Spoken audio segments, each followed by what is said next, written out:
Hello, this is Yanni from Bamboo Land. We're at the front of our property today, standing here in front of our Malay Dwarf variegated hedge, or Bambusa heterostachya variegata.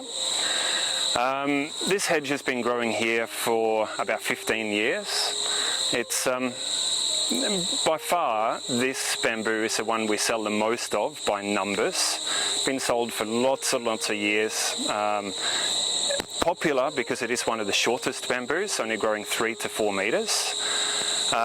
Best suited to subtropical areas or tropical areas, so not so good in more southern regions of Australia.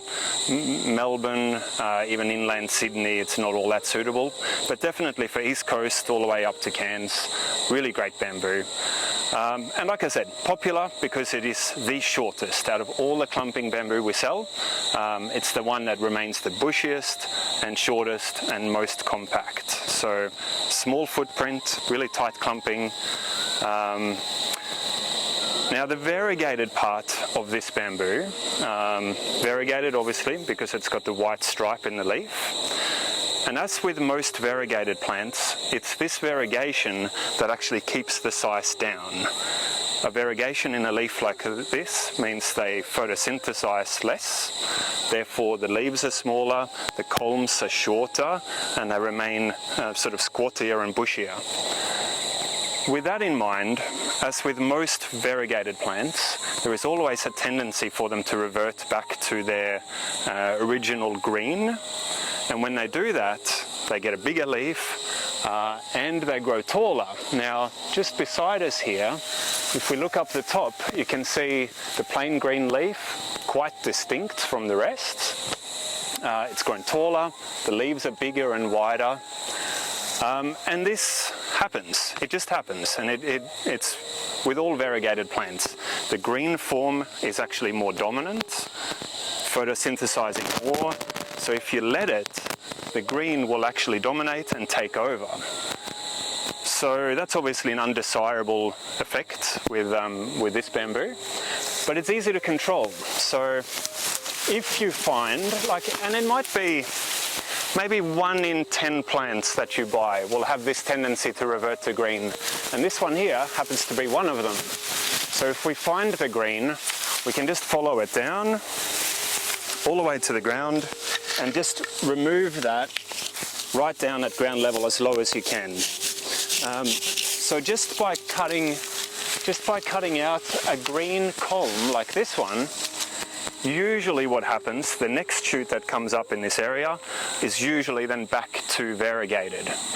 But if you didn't do this, if you let this go, and I don't mean just for a year, but if you let it go year after year after year, there's quite a strong possibility that the green would dominate and eventually sort of outcompete or outgrow the variegated part of this clump. So if you are growing the variegated, and like I said, it really is one of the most popular bamboo species that we have, if you are growing it and you notice plain green leaves and shoots that seem to be almost an imposter plant within the clumps, then you pretty much guarantee it's just a culm that's reverting back to green. Easy fix, cut it out, and like I said, next ones will generally be variegated again. So actually, I can see after cutting out that one, there is one more in there. So there were 2 right next to each other, which is usually what happens. So again, cutting that out, and then it looks like all the rest are variegated. So as with all bamboo, they do need thinning out, and the variegated Malay Dwarf is no exception. After a few years of growing it, you will start getting some old dead culms within the clumps. Now for a bushy bamboo like this, you often don't notice it the same way that you do with a big bamboo, but over the years you will start seeing old material like this, which really has no life in it anymore. And it can make the clumps look a bit untidy at the lower levels. Even though it doesn't make much sort of effect with a screening, it does, I think, make them look a bit untidy down here. Because it's so small, these can be cut by a good pair of secateurs. If you struggle to do that, and sometimes within the clump you don't physically have enough room to get the secateurs in there, so if you're struggling with that, then one of the pruning saws, this pruning saw I've got here is one of the silky saws, the Tsurugi. I particularly like this saw because it has a really narrow blade, quite a long blade and a narrow blade, and it's a bit thicker than a lot of the other silky saws. So that means it's quite strong, less risk of snapping it. So a lot of the silkies, we sell the full range, the gom boys, the pocket boys, they will all do this same job, but I just particularly like this just for that long reach into the clumps with that long skinny blade. So with this saw, it really is a breeze, but it's even with this leaf litter that's in here. And honestly, this hasn't been maintained for many, many years. So pretty quick to cut these out. Obvious which ones need to come out. All the dry, dirty ones. And it's just a matter of working through the clump. One came out on its own. And it doesn't take too long. Like I said, it's been a long time since this was done last.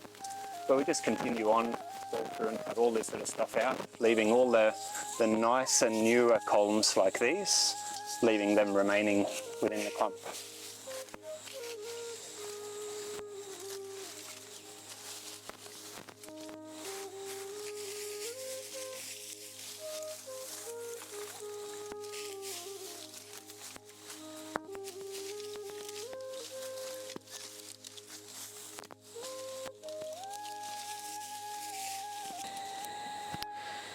So the way the variegated Malay Dwarf looks here in the background is pretty much how they look when they grow naturally. 3 or 4 meters, kind of round and bushy. If you want to grow them with a bit more of a manicured hedge look, you can square cut them if you want to, cutting the top off, cutting the sides. It's pretty easy to do with a bamboo like this, just because of that bushy nature. Now you don't need a lot of tools. Even Granddad's old shears will certainly do the trick. And really, like any hedge, it is no different. It'll cut the same way. And just focus on things that are sticking out more than you would like. Now we've got 200 meters of hedge here, so this, as good as it is, there are far better tools. We've got the pole, the pole hedger. This one's electric, which makes it really nice to use, but it'll trim easily. So usually just working up and down.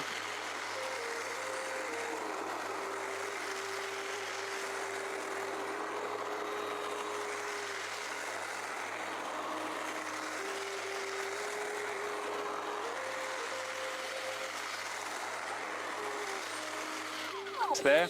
The sides are obviously quite easy. Here we are going to keep this trimmed to about 3 meters in height, which we can do off the ladder. Again, because we've got so much hedge here, we usually run along here with our scissor lift and cut the top.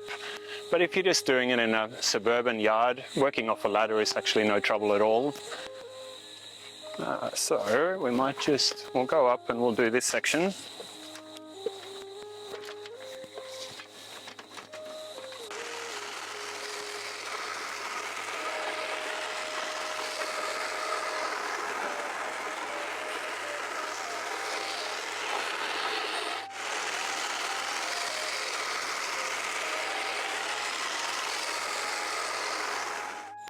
So there's obviously a lot more trimming to do here.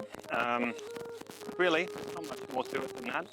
Same sort of hedging as any other traditional hedge.